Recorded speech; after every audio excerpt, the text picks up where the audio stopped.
Welcoming all of you to the Bhakti Sangha conference call. Today we are very fortunate to have Her Grace Kalasudha mathaji. Mataji is going to enlighten us on the topic Shri Sachi Suta Ashtakam.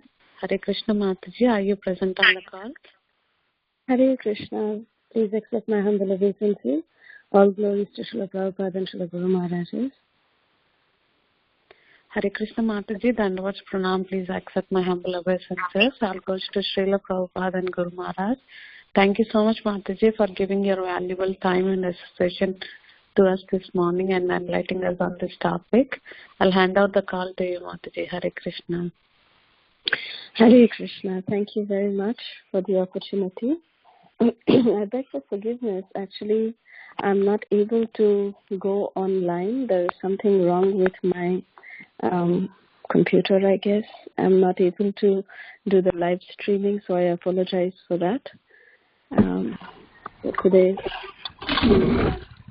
continue just in the conference call. Okay, Mataji. Thank you for letting me know, Mataji. Hare Krishna. Om Namo Bhagavate Vasudevaya. Om Namo Bhagavate Vasudevaya. Om Namo Bhagavate Vasudevaya. Narayanam Namaskrityam Naram Chaiva Narottamam Devim Saraswatim Vyasam Tato Jayamudiraye Nashtaprayeshu Abhadreshu Nityam Bhagavata Sevaya Bhagavati Uttama Shloke Bhaktir Bhavati Naishtiki Krishnaya Vasudevaya Devaki Nandanaya Cha Nandagopakumaraya Govindaya Namo Namaha Nama Pankajanabhaya Nama Pankajamaline Nama Pankajanetraya Namaste Pankajandre. Hare Krishna Krishna Krishna Hare Hare Hare Rama Rama Rama Hare Hare. So, preparing our consciousness for the upcoming great festival which is so important to all of us as Gaudiya Vaishnavas, which is the most auspicious, the most blessed appearance day of Sriman Gauranga Mahaprabhu, Sriman Chaitanya Mahaprabhu, who appeared as the son of Mother Sachi. So we thought that it would be very appropriate for us to meditate on Sri Chaitanya Mahaprabhu and this very beautiful composition of 8 verses written by Srila Sarvabhauma Bhattacharya, which is entitled Shri Sachi Suta Ashtakam. Sarvabhauma Bhattacharya, we all know, is one of the most leading associates of Sri Chaitanya Mahaprabhu.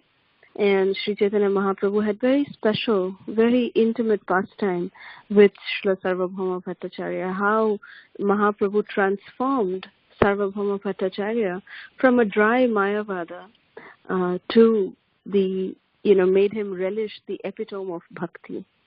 That is the power of the transformational powers of Sri Chaitanya Mahaprabhu. So this is Shri Sachi Suta Ashtakam, written by Srila Sarvabhauma Bhattacharya.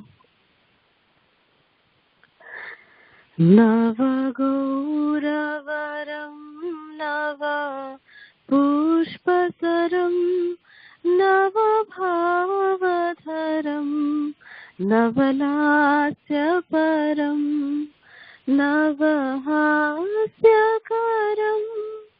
नवहेमवरं प्रणमामि सचि सुत गौरवरं प्रणमामि सचि सुत गौरवरं प्रणमामि सचि सुत गौरवरम्. Translation.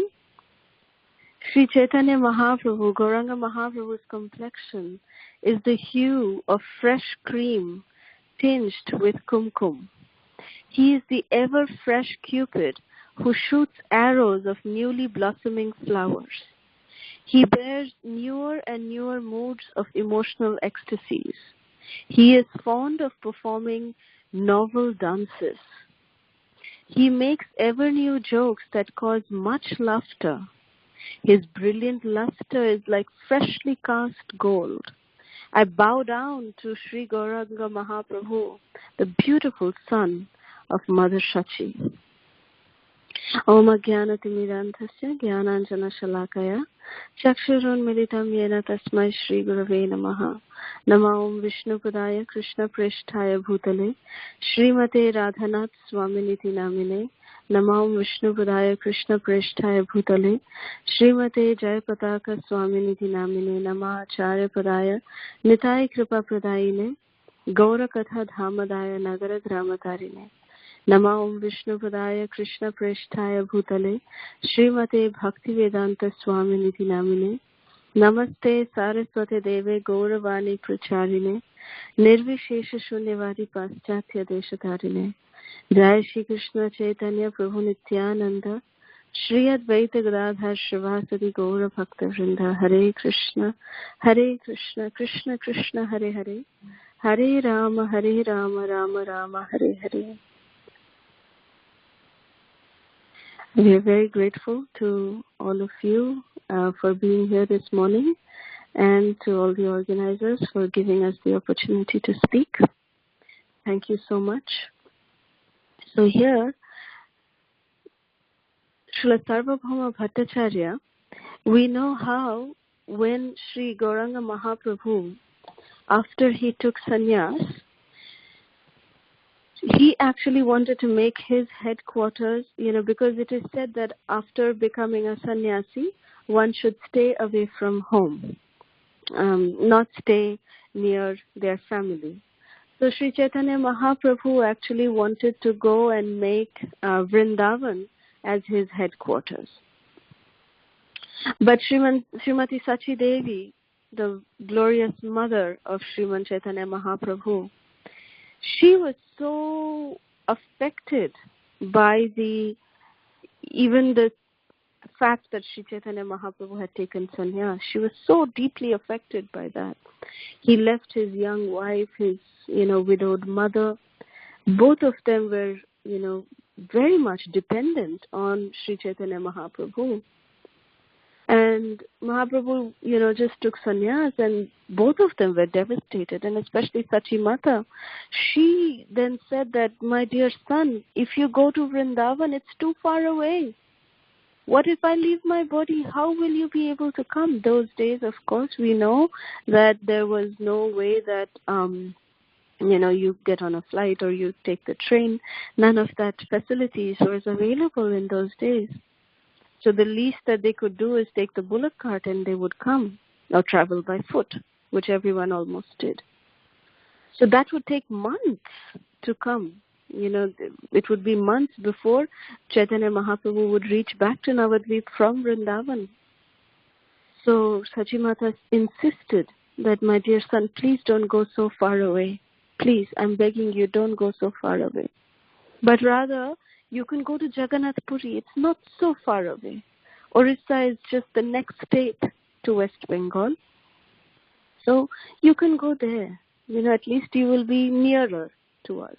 And if need be, if I fall sick or if I'm ailing, then at least you can come and visit at a short notice also. So hearing to this heartfelt plea of his, blessed mother, Sri Nimai Pandit, Sri Gauranga Mahaprabhu, he immediately, his heart melted and he said, okay, no problem, Mata. You are telling me to go to Nilachal Dham. I will go to Nilachal Dham.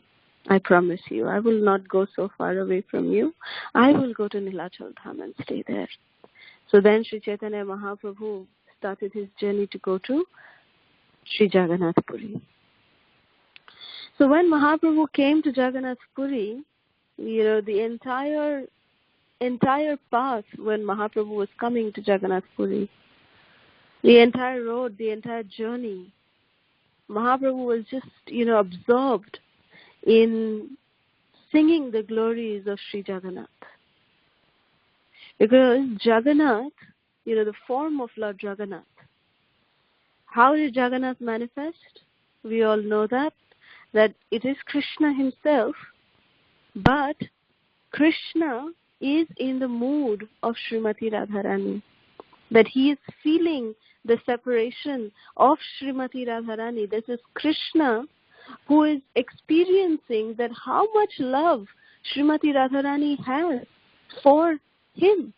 He's amazed by that love. He's amazed to even witness that kind of love. So therefore, Krishna's eyes are getting bigger and he's just simply astonished by the amount of love, the surmountable love that Srimati Radharani and all of his devotees hold for Krishna. Krishna himself is astonished.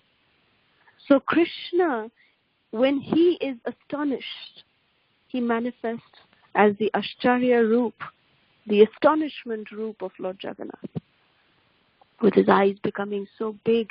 And you see the red, Jagannath's eyes are so beautiful.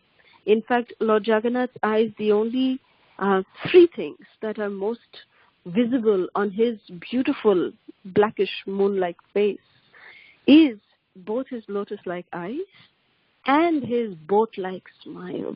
Jagannath's smile is so enchanting. It covers half of the face of Lord Jagannath. And the rest of the half is covered by both of his, really, really big eyes. The pupils are really big, and then there's white surrounding it. And there's so much of red that is surrounding the white portion of his eyes.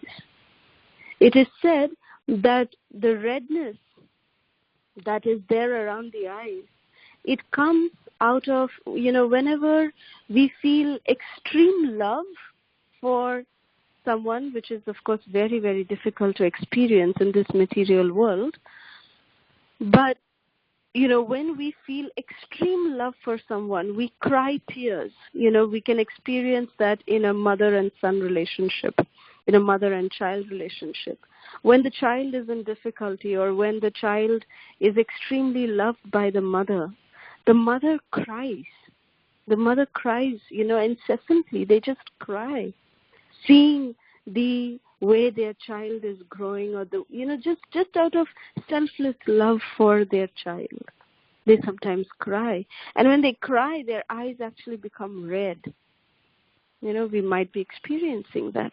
So that actually comes when we are having, exceptional love for someone, when we experience exceptional love for someone, and when we cry tears of ecstasy for them. So Lord Jagannath, he is always, just imagine the kind, if you see the deities of Krishna, or if you see deities of any other deity, you will notice there is a tinge of redness in their eye. There's a small tinge of redness.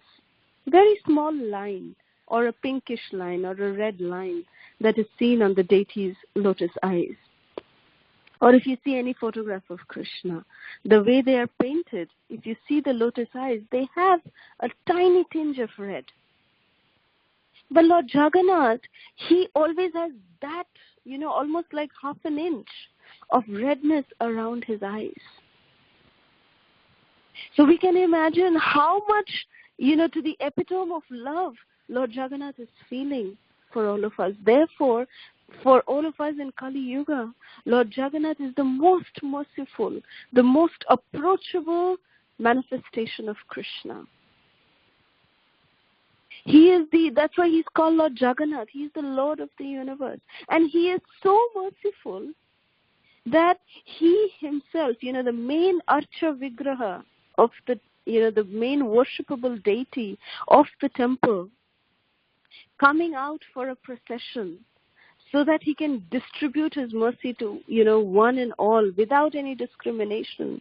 And anyone can climb up the Rath Yatra cart and they can go and hug Lord Jagannath. They can go and embrace Lord Jagannath. That is the mercy of the Lord of the universe. How much love, how much mercy the Lord has for us. He is giving us his Mahaprasad. He is giving us, all of these, so many important aspects, which is so important in our spiritual life. Lord Jagannath is making it so easily accessible. So the aspect of the Mahaprasad, how did that come into being? How is it that we are able to get the Mahaprasad of the Supreme Personality of Godhead, which is such a rare commodity? It is not something very simple. There's a very beautiful history to this. It is explained that once Narada Muni, the transcendental spaceman, he was one time very much, interested in receiving the direct remnants of the Supreme Personality of Godhead from the plate of Lord Vishnu himself. He wanted some leftovers, which was tasted by Lord Vishnu. He wanted some remnants from that plate. So, the etiquette, of course, is that, he can't just directly approach Lord Vishnu and say, I want your Mahaprasad. He can't do that. He has to, please somebody by his service. So he thought in his mind that the best way to actually get this desire of mine fulfilled is that if I serve Lakshmi Devi, who is the most confidential servitor of Lord Vishnu, if I serve her and if she is pleased by my service, then she will and may award me with the remnants and fulfill my desire of having the remnants of the Supreme Personality of Godhead. So Narad Muni, with this desire in his heart, he was having this desire in his heart like a treasure. He really, really, really, really wanted this treasure of tasting the remnants from the plate of Lord Vishnu. So with this desire in mind, he approached the lotus feet of Lakshmi Devi and he just started serving her very menially. He started doing all kinds of services for her without much expectation. But he just wanted to please Lakshmi Devi. And with that service attitude, Lakshmi Devi gradually became so pleased. And she said, my dear son Narada, you are leaving everything. And you actually are such a glorious person, my dear Narada, that you have disciples in every species of life. Starting from an embryo to even a snake, everyone is your disciple. You have a disciple in every species of life. Embryo, like you made Prahlad Maharaj, who was in his embryo, in the womb of his mother Kayadu. You made him your disciple from the womb. So everybody is so much grateful to you, Narada. And you are leaving all of your preaching services and you're engaged in serving me. Narada, you should go out and deliver these souls. There are so many more souls to be delivered. Why are you doing this service to me? Why are you here? So then Narada Muni, with a very humble heart, he expressed his heartfelt desire. He said, my dear mother, I actually have one earnest desire. And my desire is that I want to taste the remnants of from the plate of Lord Vishnu. I want to taste the remnants. And it is only you who can give me that. So with that desire in mind, I have been serving you. So if, my dear mother, if you are at all pleased with my service, then I beg you to please fulfill my desire. And Lakshmi Devi, she was put at a tight spot, and she said, "My dear Narada, I am actually not authorized at all, because anybody who tastes the remnants from the plate of Lord Vishnu is infused with the love of God. So I am so sorry, but I have been strictly instructed by Lord Vishnu himself that I should not be giving out the remnants of his plate to anybody. What can I do?" So then Narada said, "No worries, mother. I am your servant, and I will continue to serve you for eternity. I don't, I am not so attached whether you give me the Mahaprasad or not. I am just attached to serving you. So therefore, if you are pleased with me anytime, and if you feel that I deserve it, or I can accept, not I deserve, but I can accept the mercy in this way, then you can give it. Otherwise, I'm very happy serving you." So Lakshmi Devi was, really, in a difficult situation. She was feeling so embarrassed that, how is she going to ask her husband, or how is she going to, even deny Narad Muni. So she was in a very difficult situation. So in a lot of tension, she actually came and she started serving Lord Vishnu that day in the afternoon. And when she was serving Lord Vishnu realized, looking at the lotus face of Lakshmi Devi, that she is in some kind of anxiety. So when Lord Vishnu realized that, Lord Vishnu immediately asked, "My dear beautiful wife, what has happened to you? Why are you so depressed? Why are you so disheartened?" And then Lakshmi Devi revealed that, "My dear husband, this is the situation that Narada Muni, my dear son Narada, he has been serving me for these many years, and he's been serving me, and he's doing this selfless service, and today he asked me for something impossible that I'm not able to give him." So then Lord Vishnu said, "What did he ask?" And then Lakshmi Devi revealed that he wants the remnants from your plate. And then Lord Vishnu smiled and he said, "Oh, Narada, only he can ask for the impossible things. So it's okay, my dear Lakshmi. I cannot see you in so much anxiety, my dear Lakshmi Devi. So after I finish taking, honoring whatever I have to eat, whatever is left on the plate, you can give it to him. It's okay." So Lakshmi Devi was so happy. She was in ecstasy. And she, that day in the afternoon, after Lord Vishnu finished his meal, there was the leftovers from the plate of Lord Narayan, from Lord Vishnu's plate. She took that and she said, "My dear son Narada, please come here. Look what I have for you." And directly from the plate of Lord Vishnu himself, Lakshmi Devi gave, Mahaprasad to Narada. And Narada Muni, receiving those, grains of remnants of Mahaprasad from Lakshmi Devi, he was so much in ecstasy. Each morsel he was taking a bite, and he was just, diving into pools of ecstasy.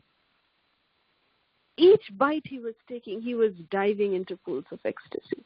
And he was just continuously, experiencing so much bliss that he offered his prostrated obeisances to Lakshmi Devi for fulfilling his heartfelt desire of receiving the remnants of Lord Vishnu's plate. And he left from Vaikuntha. And he started, singing the glories of Lord Vishnu and Lakshmi Devi, and continued eating every morsel. He was eating, and he was so much in ecstasy. And then he finally reached Kailash, the abode of the Param Vaishnav Shri Shiva Shambhu. He reached Lord Shiva's abode. And when Lord Shiva, who was deeply meditating on Sankarshan, when Lord Shiva saw Narad Muni, he said, "Wow, there is something off about Narad Muni today. Narada, what happened to you?" And Narad Muni said, oh, my dear friend, Lord Shiva, you know what happened, And he just went on saying, you know what happened. And then Lord Shiva is saying, I want to know what happened. Tell me what happened. Narad Muni was so much in ecstasy, it took him some time to settle down from his ecstasy. And then he revealed to Lord Shiva how he was the recipient of such confidential mercy, such secretive, supreme mercy coming from Lakshmi Devi, the Mahaprasad of the direct remnants of Lord Vishnu. So as soon as Narada revealed that he received this kind of mercy, Lord Shiva immediately, he frowned his eyebrows and he said, my dear Narada, I thought I was under the illusion that you are my friend. But is this what friends do? You have violated my friendship. How could you do this? And Narad Muni was a little, he just came out of his ecstasy and he said, oh, what did I do? And then Lord Shiva said, you received such great mercy from the Supreme Personality of Godhead, Lord Narayan himself, and you did not even think about me. How selfish of you. Narada, you call yourself my friend, but you did not share this kind of mercy with me. I am so upset. Narada, I did not expect this from you. This is not done, Narada. Narad Muni was feeling so guilty at that time. And he was saying that, oh, my dear Lord Shiva, my dear Mahesha, I'm so sorry. And he was, taking his hand and he was just going around his, forehead and he was like beating his forehead. Narad Muni was, repenting and feeling guilty that why he did not save little bit of Mahaprasad. And when he was putting his right hand over his forehead like this, suddenly his eyes spotted a grain of Mahaprasad which was stuck in Narad Muni's nail. He said, Lord Shiva, look, I am free from my guilt. Here is one morsel of grain from that Mahaprasad. It is stuck here in my nail. Please take it. And Lord Shiva, with great sincerity, with great devotion, he spread out his palms and Narad Muni dropped that one morsel of Mahaprasad on the palms of Lord Shiva. And Lord Shiva immediately just put that entire morsel of grain in his mouth. And then, lo and behold, no one could stop Lord Shiva. What happened? After that, Lord Shiva immediately started such an ecstatic dance. It was like his Shiva Tandava. Tandava means the dance of destruction, the dance that Lord Shiva does at the time of the universal destruction. That dance Lord Shiva, started performing. And the entire planetary systems, all the planetary systems started shaking in fear of the dance of Lord Shiva. And that time when, this entire universe was shaking and Lord Shiva and Narad Muni, they were both in ecstasy. They were jumping around Kailash and seeing all this tremor happening. Parvati Devi, the wife of Lord Shiva, Param Vaishnavi, she is the wife of the Param Vaishnav. The greatest Vaishnava is Lord Shiva. And Parvati Devi, the wife of Lord Shiva, is considered to be the Param Vaishnavi, that she is the greatest devotee of Krishna. So when this Kailash was shaking like this, she came out from her inner chambers and she came out and saw that both these, personalities are dancing in crazy ecstasy. She came out and said, my dear Narada Muni and my dear, dear husband, it is not time for the universal destruction yet. What are you doing? Why are you doing the Tandava dance right now? Don't do it now. The universe is not yet meant for destruction yet. So please, why are you dancing like this? And then Narad Muni and Lord Shiva, both of them started narrating what happened. Narad Muni first told his story. Then Lord Shiva said, then I told Narada like this. And then Narada found one morsel stuck in his nail and he gave me that. And this is the result. Look how much ecstasy I'm in. And then Parvati Devi started frowning. And she said, my dear husband, you are the greatest of Vaishnava. But how could you forget me? I am your Ardhangini. Ardhangini means I have to share half. I share half of all of your pious activities. Hare Krishna. I share half of all of your pious activities. So how did you forget me? Why did you not think about me? Why did you not give me half of that morsel of grain of rice that you got? And then Lord Shiva, before he could feel guilty, he just thought that he'll joke a little bit with Goddess Parvati. And he told her that, oh, my dear goddess, my dear wife, you actually do not deserve this Mahaprasad. Because you are the jailer of the material world. With your Trishul, with your trident, you are making all the living entities who have forgotten their eternal relationship with Krishna, who have forgotten that they are eternal parts and parcels of Krishna, and who have chosen to enjoy separate from Krishna. You are the caretaker of those fallen miscreants. Those people who have forgotten God. You are taking care of them. So you are also fallen, therefore you do not deserve this special mercy. And as soon as Parvati Devi heard this, she was furious. And she said that I am actually doing this as a service to Lord Vishnu.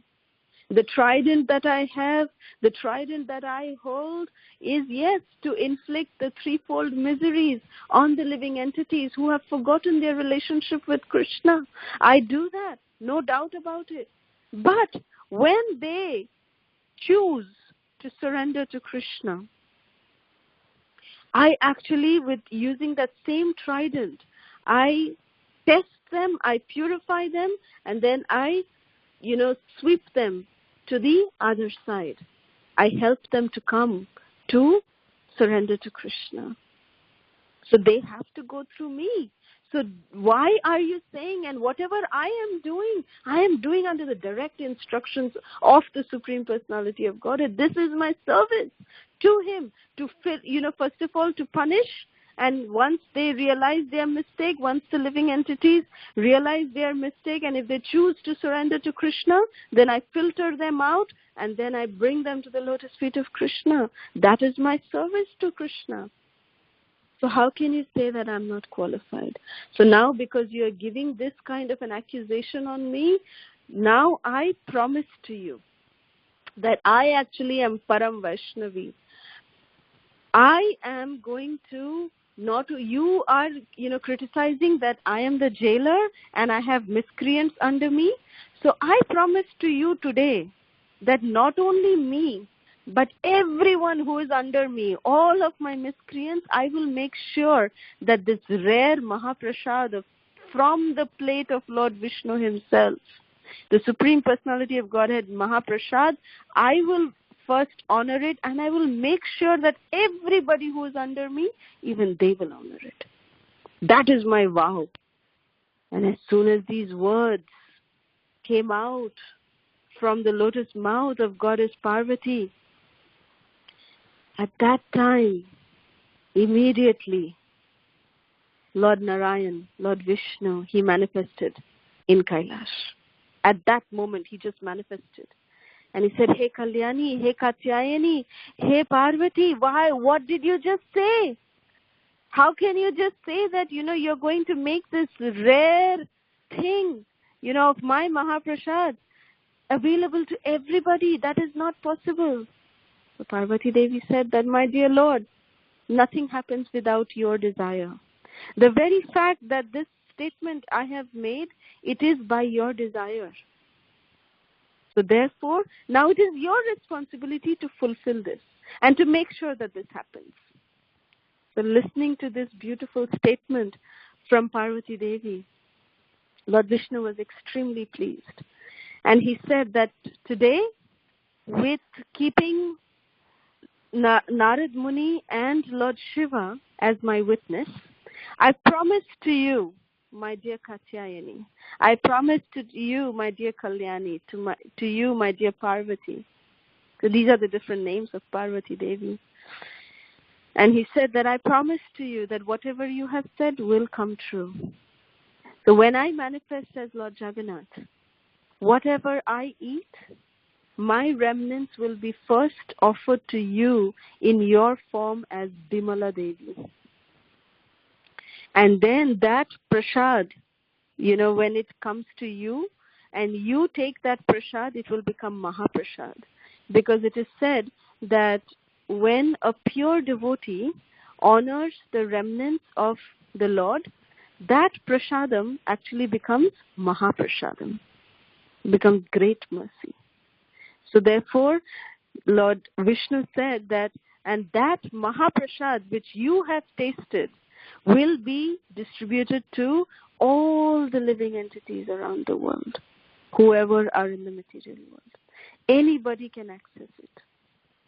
That is the glory of Mahaprasad.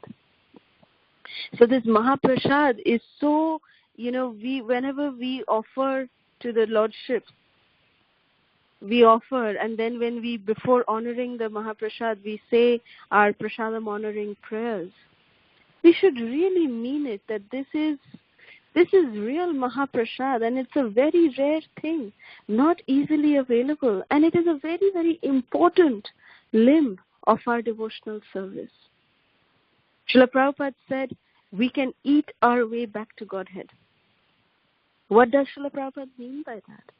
That just by eating Krishna Prasad, we can actually go back home, back to Godhead. That is the potency of Prasadam, which was made available to us by the mercy of Narad Muni, mercy of Lord Shiva, and the supreme mercy of Goddess Durga, Parvati Devi. So, Lord Jagannath is so merciful. So Mahaprabhu is remembering all of these, amazing, amazing qualities of Lord Jagannath's mercy, that how Lord Jagannath is so merciful. He comes out during Rath Yatra. He is having, he is the Lord who does not blink.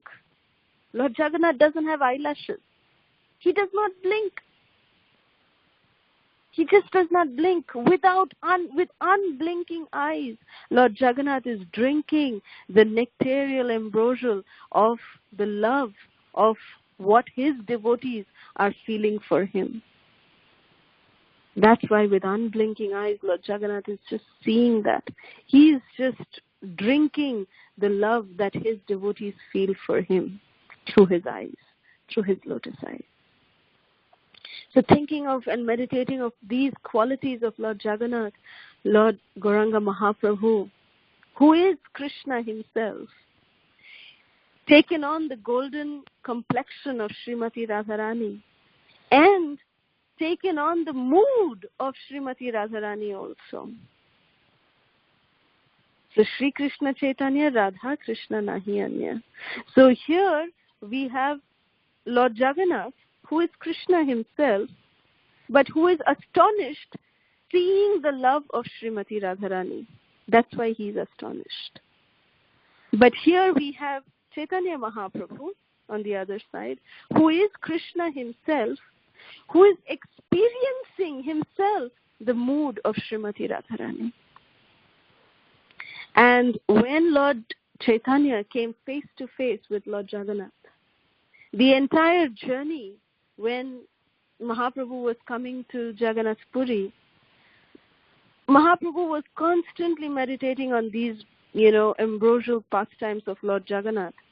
And he was singing this beautiful line of the mercy of Lord Jagannath. and saying that, hey, Lord Jagannath, you are the object of my vision.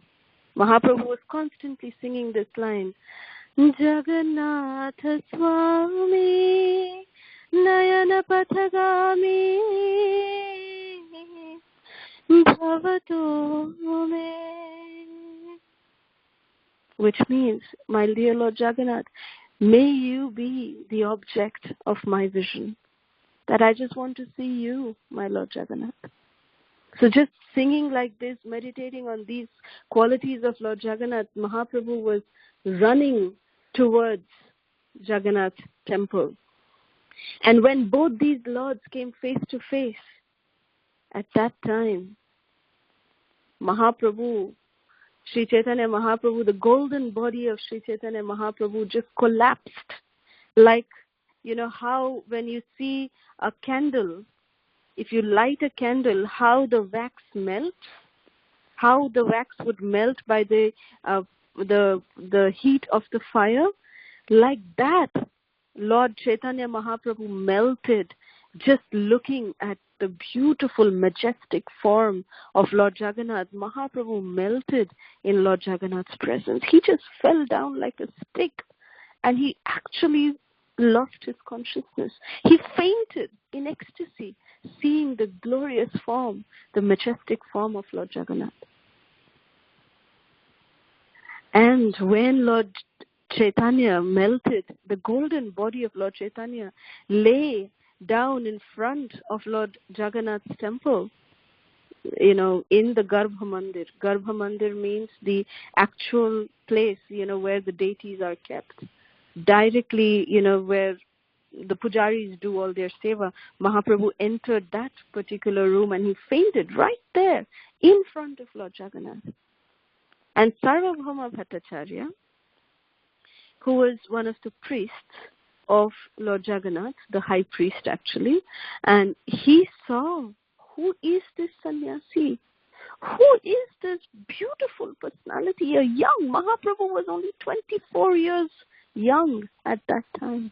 He was in the epitome of his youth, a youthful sannyasi, filled with ambrosial youthfulness, you know, with so much beauty. Mahaprabhu's beauty was incomparable.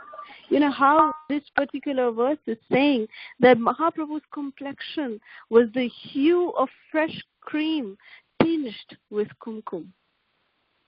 You know, when you put, you know, in cream has that, you know, it's not milk. Milk is white in color. But if you see cream has that yellowish gold kind of complexion. That is the complexion of fresh cream. Of course, fresh cream, you know, here in this country, sometimes fresh cream is also white in color. But I'm saying about the fresh cream, which, you know, if you take cow's milk, and then, you know, fresh cow's milk, if you take it, you boil it, and then you see that cream, the layer of cream that falls on top of the milk, that is a golden yellow color. You know, that is the golden yellow color of the cream. So that is fresh cream actually. So it's a light, you know, molten gold color. And just imagine tinging it with a little bit of red kumkum. Little bit, here and there. If you just put a little bit of drop of kumkum in that cream, how would that appear? So Mahaprabhu, when he would go into ecstasy, Mahaprabhu's cheeks would become so reddish. You know, it would become like the bimbo fruit. And Mahaprabhu's lips so pink, like, you know, his lotus palms, his lotus feet, always, you know, were the color of kumkum, the color of, you know, red. So like this, Mahaprabhu's complexion is described by Sarvabhauma Bhattacharya, and this is the first time that Sarvabhauma Bhattacharya is seeing this golden complexioned sannyasi. So he is describing that first vision that he had when Mahaprabhu melted and fainted in front of Lord Jagannath. This first verse is actually glorifying that particular scene. Sarvabhauma Bhattacharya is glorifying that particular scene where he had the blessed opportunity of seeing Sri Chaitanya Mahaprabhu. So he's describing his complexion to be fresh cream tinged with kumkum. And he's the ever-fresh Cupid who shoots arrows of newly blossoming flowers. That because Mahaprabhu was so beautiful, he was so handsome. Mahaprabhu, especially as a sannyasi, of course, Mahaprabhu, when he had hair, as Nimai Pandit, Mahaprabhu's, imagine his hair would be like this black, soft clouds, which is encircling a sun, his lotus face of the sun. It was so beautiful Mahaprabhu would appear. But after Mahaprabhu took sannyas, his hair was cut off. And he had this perfectly round, beautifully shaped head. All of us have seen many Abhishek photographs of big Panchatattva in Mayapur. You can see that how Mahaprabhu and the Panchatattva, they have perfectly rounded heads, And it is explained that Mahaprabhu actually had that perfect round head. It's very auspicious, not everyone has that kind of a perfectly round head other than the Supreme Personality of Godhead. So Mahaprabhu's head was very, very, very beautiful, very beautiful. And so therefore, Mahaprabhu's beauty was insurmountable, it's unsurpassable. It was so beautiful he is, with his lotus eyes, which would appear on his moon-like face, his, strand, when Mahaprabhu would smile, his teeth would appear like a strand of pearls. So gorgeous. And his sleek neck would open up to his broad lion-like shoulders. And again, his waist was very thin like that of a lion. And Mahaprabhu's arms were so gorgeous and elegant that they would reach out to his knees. Ajano lambita bhuja.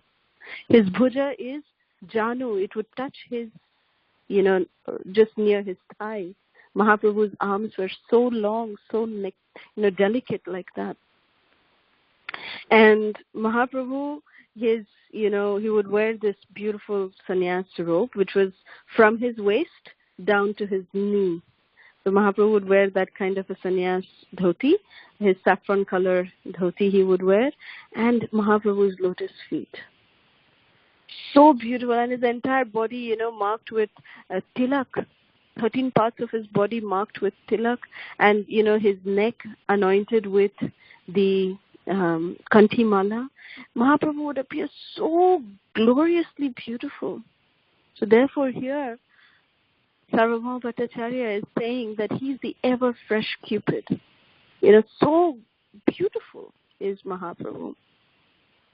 And he's saying that he bears newer and newer moods of emotional ecstasy. Why does he say that newer and newer moods of ecstasy? Because nobody before Mahaprabhu has ever manifested this kind of ecstasy, of melting in front of anyone.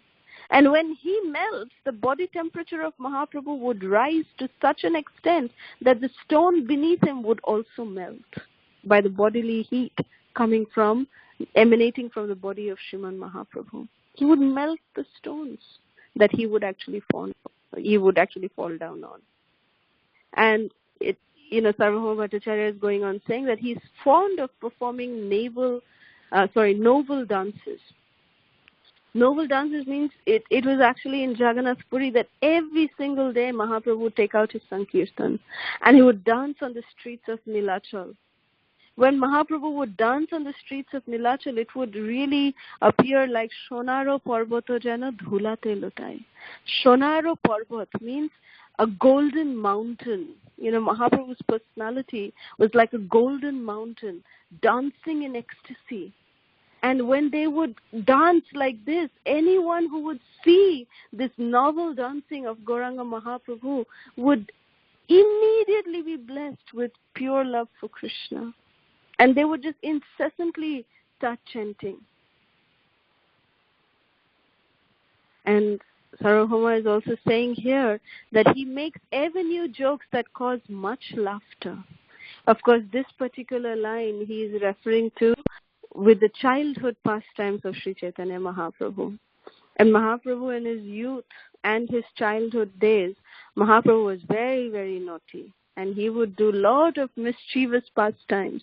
He would do lots of joking around with people. He would actually play lots and lots of pranks with the people of Navadvip. And people would get so annoyed that they would actually go and complain to Sachi Mata that, look what your son is doing. So we will cover some of the childhood pastimes of this particular line next week. But moving on, he's saying that his brilliant luster is like freshly cast gold. I bow down to Gaura, the beautiful son of Mother Sachi. So when Sarvabhauma Bhattacharya saw this personality, this youthful sannyasi, falling down and losing his consciousness, immediately Sarvabhauma Bhattacharya picked up, got two devotees, and they helped Sarvabhauma Bhattacharya pick up Sri Chaitanya Mahaprabhu. And Sarvabhauma Bhattacharya actually had a secret passage that would take him from the Garbha Mandir of Jagannath directly to his home. Because Sarvabhauma Bhattacharya was one of the high priests at the temple, and he would live near a place called Shweta Ganga, where Shweta Ganga is in Jagannath Puri. That just opposite Shweta Ganga is the home of Sarvabhauma Bhattacharya, and it is almost like around a kilometer, walk to from Sarvabhauma Bhattacharya's house to the Jagannath Mandir is almost a kilometer's walk. So, actually less than a kilometer's walk. So, if he would come by taking the regular route on the regular road, then, people would see him, he would get touched and he would get contaminated. So the king actually had made an underground passage that would connect Sarvabhauma Bhattacharya's house to the direct temple, to the Garbha Mandir of Lord Jagannath. That was the special privilege that this high priest, Sarvabhauma Bhattacharya, had, so that he can perform his services with cleanliness, proper cleanliness to the Lord. So, Sarvabhauma Bhattacharya, using that particular tunnel, that underground tunnel, he took the body of Lord Chaitanya, and these devotees helped helped to carry Mahaprabhu, and Sarvabhauma Bhattacharya brought Mahaprabhu to his own home. And by this time, Nityananda Prabhu and the others, who were there, they, who were traveling with Mahaprabhu, Mahaprabhu actually left them behind because he was running to see Lord Jagannath. And by the time they caught on, they came and they were asking all over Nilachal, have you seen a golden sannyasi? Have you seen this, mad-like man? He's golden in color and he's very beautiful. They were all asking. So then, asking in this way, they finally came to the house of Sarvabhauma Bhattacharya. And that time, Mahaprabhu was still unconscious. And then Nityananda Prabhu then whispered, the names of Hari in the ears of Sri Chaitanya Mahaprabhu and revived him back to consciousness. And then Sarvabhauma Bhattacharya introduced himself, saying that I was the one who brought you from the temple over here. You fainted, this, that. He said all that. And then Sarvabhauma Bhattacharya was, really acknowledged by Nityananda Prabhu and even Gauranga Mahaprabhu. And Gauranga Mahaprabhu, immediately, he had a specific purpose of staying at the home of Sarvabhauma Bhattacharya. And later on, during the day, that very day when Mahaprabhu was chanting, he used to go into ecstasy when he would chant the Hare Krishna Mahamantra. So Sarvabhauma Bhattacharya noticed this and he said, my dear sannyasi, you are such a youthful sannyasi. I've never seen such a young sannyasi who is experiencing this kind of sentimental love of God. You're on a very sentimental platform, Sarvabhauma Bhattacharya told Mahaprabhu. So you should not just chant like this. You should actually read the Shastra. That will make you strong. You should actually build your Shastric knowledge. That will make you strong. So then Mahaprabhu said that, actually my Guru Maharaj, he saw me and he said that I am a fool and that I can only be delivered if I chant the holy names. And therefore he told me to chant, therefore I'm chanting. Sarvabhauma, Bhattacharya was very impressed by the humility of Gauranga Mahaprabhu. And he said, yes, that is true. But there is something higher than even experiencing this emotional, sentimental thing. You should really, you're a, youthful sannyasi, you should know all the tenets of the Vedic scriptures. So don't worry, I will teach you all the siddhantas. I will teach you everything. So then for 7 days and 7 nights, Sarvabhauma Bhattacharya was giving the Siddhanta philosophy, the Mayavad Siddhanta philosophy, to to Mahaprabhu. And Mahaprabhu was quiet throughout the 7 days, 7 nights. He did not, even say one word. At the 8th morning, Sarvabhauma Bhattacharya, he asked Mahaprabhu, he said, my dear sannyasi, Sarvabhauma Bhattacharya would call Mahaprabhu as Tarun Sannyasi. My dear Tarun Sannyasi. Tarun means youthful and sannyasi. So, my dear youthful sannyasi, my dear Tarun sannyasi. For 7 days I have been speaking, but you did not ask me any question. If you don't ask me any question, how will I know whether your understanding, is okay or not? So, why don't we have some conversations? At least say yes, no, what? Mahaprabhu said, whatever you are saying, my dear Sarvabhauma Thakur, is all wrong. Your interpretation of the Vedas is completely wrong. And when he said this, Sarvabhauma Bhattacharya's ego was very badly punctured by Mahaprabhu. And it was like a pinprick on the inflated balloon of the ego of Sarvabhauma Bhattacharya. Mahaprabhu immediately punctured and let all the air out. And Sarvabhauma Bhattacharya could not take it. He said, how dare you say this? I am the advisor to the king. I'm the high priest of the temple. This, that, you don't know who I am? I am, Sarvabhauma Bhattacharya. I have got this kind of title. I know all the Vedanta studies and everything. This has been my whole life. And you tell me that I don't know anything. How can you say like this? The goddess Saraswati resides on my tongue, and you are saying I'm not doing this correctly. What do you mean this, that? So Mahaprabhu, the famous Atmaram verse, we all know how it was explained by Sarvabhauma Bhattacharya, and Mahaprabhu pointed out the different, ways that actually what Sarvabhauma Bhattacharya was doing, the interpretation by him is wrong and what the actual interpretation should be. Mahaprabhu told that. When he told that, Sarvabhauma Bhattacharya was still a little jerky. He was very disturbed, and he left from there, and he did not come out for 3 days.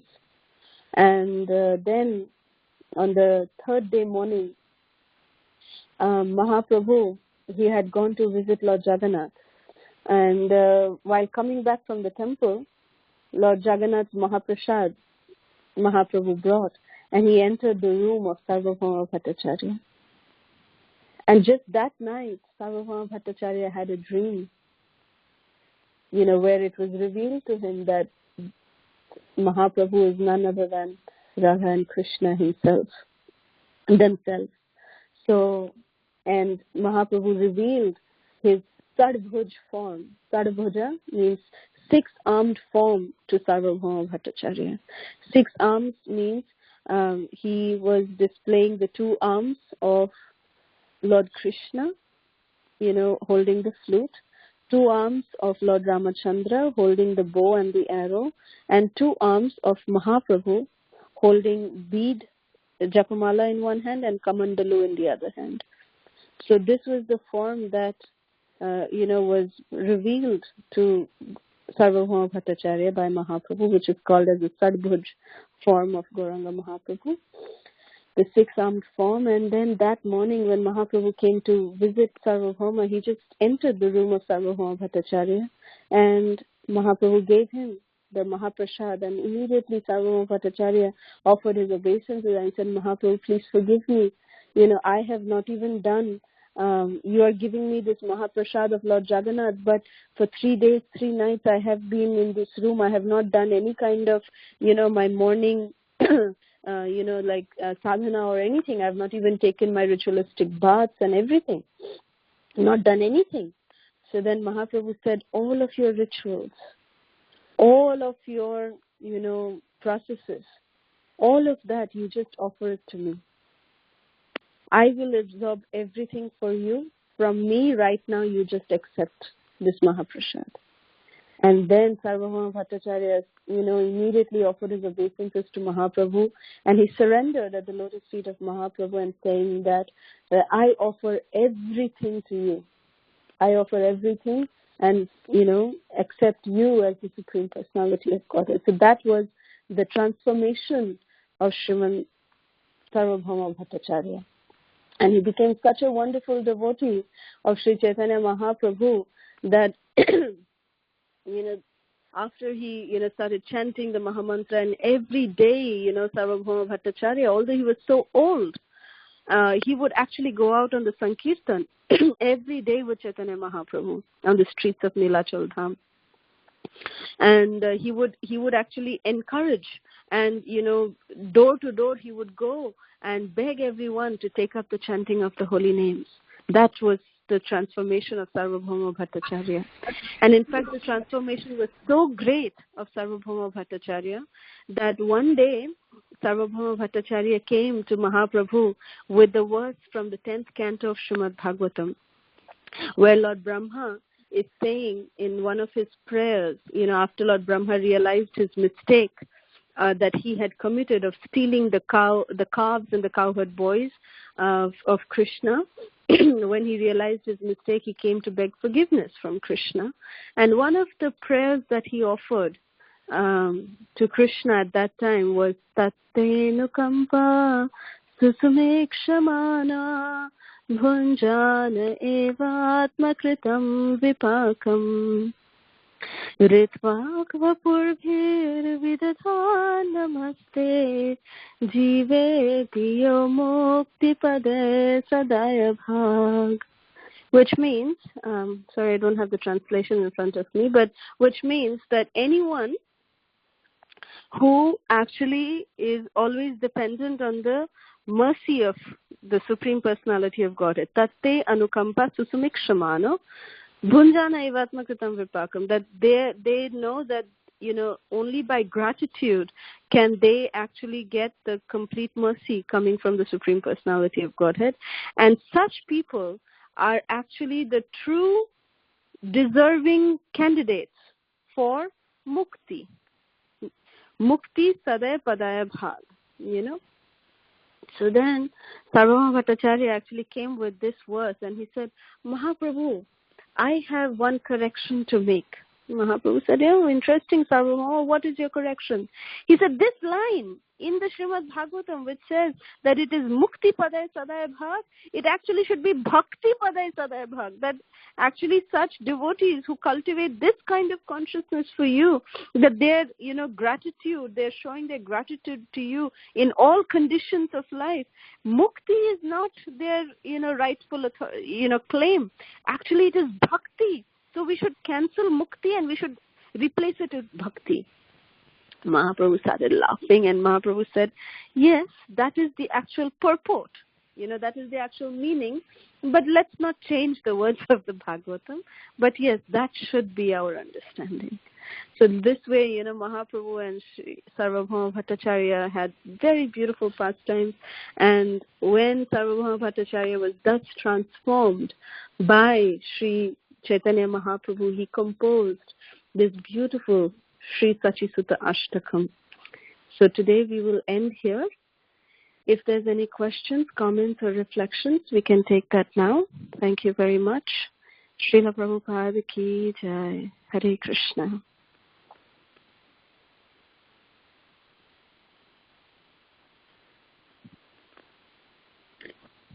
Hare Krishna Mataji, thank you so much for a wonderful class, Mataji. Beautiful pastimes.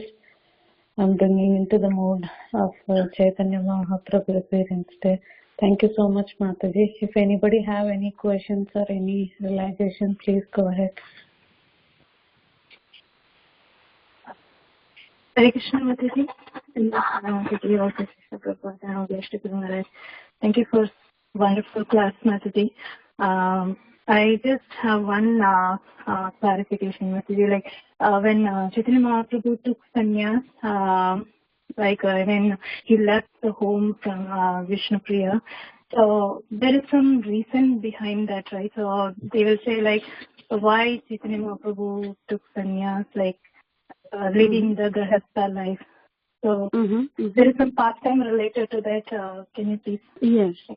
Yes, there are many reasons. There were many internal reasons. There were external reasons. So some of the most external reasons were that, Sri Chaitanya Mahaprabhu actually, what would happen is that when he came back after he was transformed in Gaya after he received initiation from Ishwara Puri, when Mahaprabhu returned back to Navadvip, he was a transformed man. He started displaying, symptoms of ecstatic love for Krishna. And in that love, sometimes, because Mahaprabhu is Krishna in the mood of Srimati Radharani. So sometimes in those ecstatic moments, he would actually, many times, he would be found to, in the mood of Srimati Radharani, he would start remembering his, her Sakhis, like Lalita, Vishakha, Champakalata, Rangadevi, Sudevi, Chitra, all of them, he would remember them. And, so he would chant their names and he would go into deep ecstasies.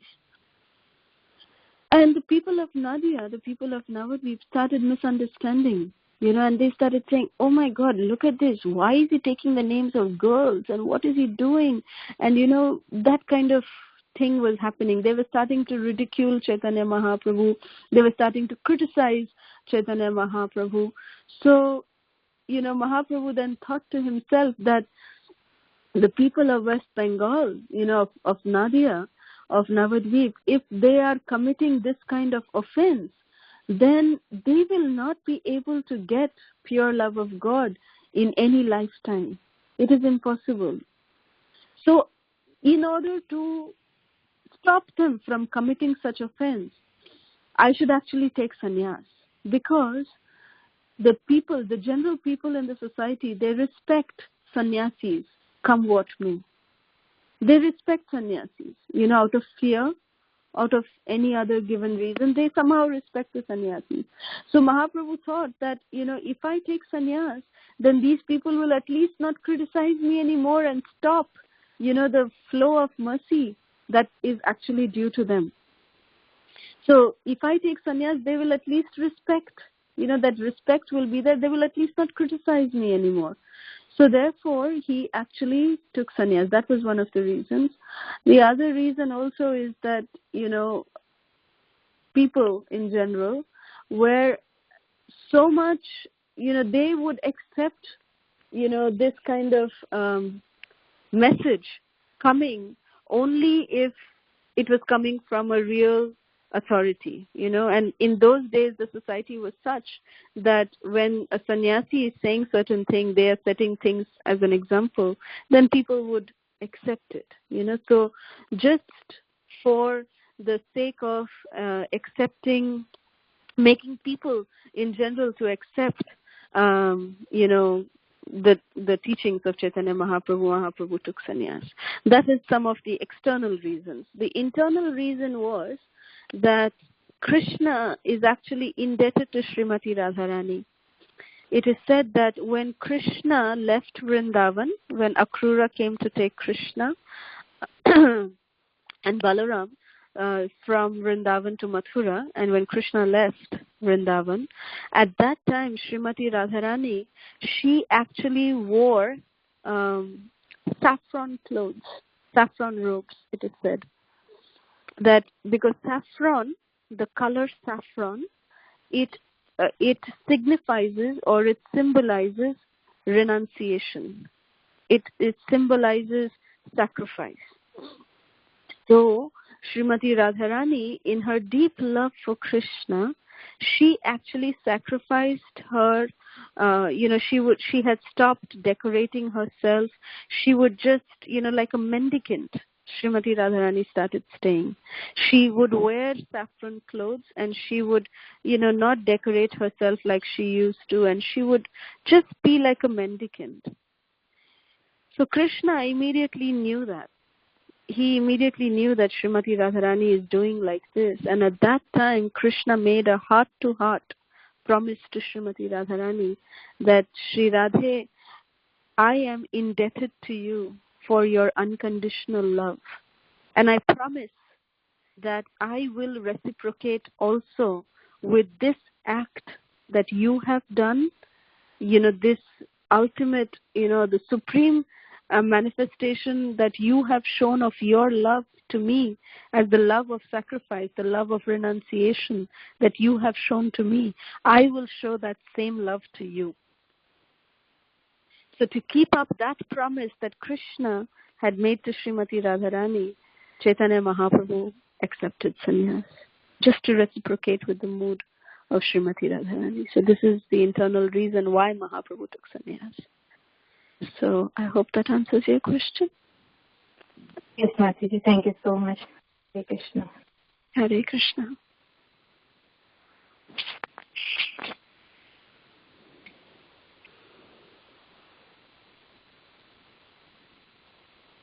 Any other questions?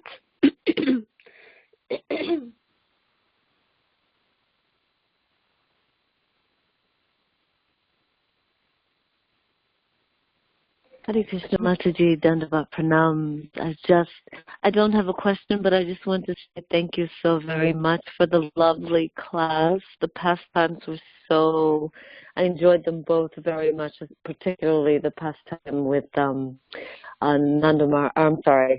Muni and Shiva and Goddess Parvati. Thank you so very much for the class. Hare Krishna. Thank you. Thank you. Thank you, Tiffany. Thank you. Hare Krishna. Hare Krishna, Shri Kalasudha mathaji, koti dandavat pranam. Srila Prabhupada Srila Gurudev ki jai. As usual, very net in class, Mataji. All the pastime, you have so much potency in your japa and in your service that we can feel that Leela Mataji. We are not qualified, but because of your eyes, we can feel it. Mataji, can you sing Sisi Gaurashtakam? Gaurashtakam means the Sachi Suta Ashtakam? Yes, Sachi Suta. Okay. Sachi Suta Ashtakam. Sure. Thank you. I will. Thank you so much, Vrinda Gopika Mataji. Thank you. Hare Krishna Mataji. Hare Krishna Mataji. Very beautiful class and very beautiful narration of pastime. Thank you so much, Mataji. Thank you for the opportunity, Mataji. So grateful to you. Thank you.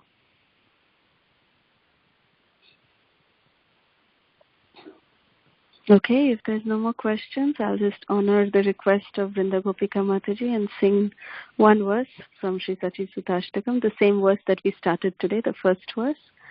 So here it is.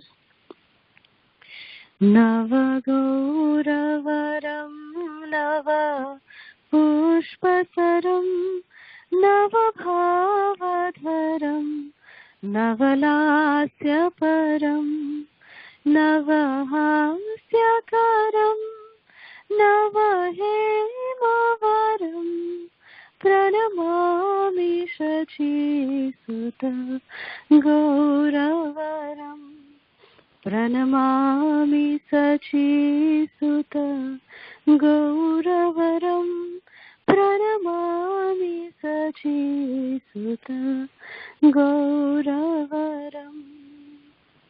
Jai Sriman Chaitanya Mahaprabhu ki jai, Srila Sarvabhauma Bhattacharya ki jai, Srila Prabhupada ki jai, ISKCON Vartaman Guru Vrinda ki jai, Samaveda Bhakta Vrinda ki jai, Samaveda Bhakta Vrinda ki jai, Samaveda Bhakta Vrinda ki jai. Hare Krishna. Thank you. Mataji, one more request. Can you sing Sachi Ashtakam separately in a group? Yeah, sure. Thank you, Radhe. Hare Krishna.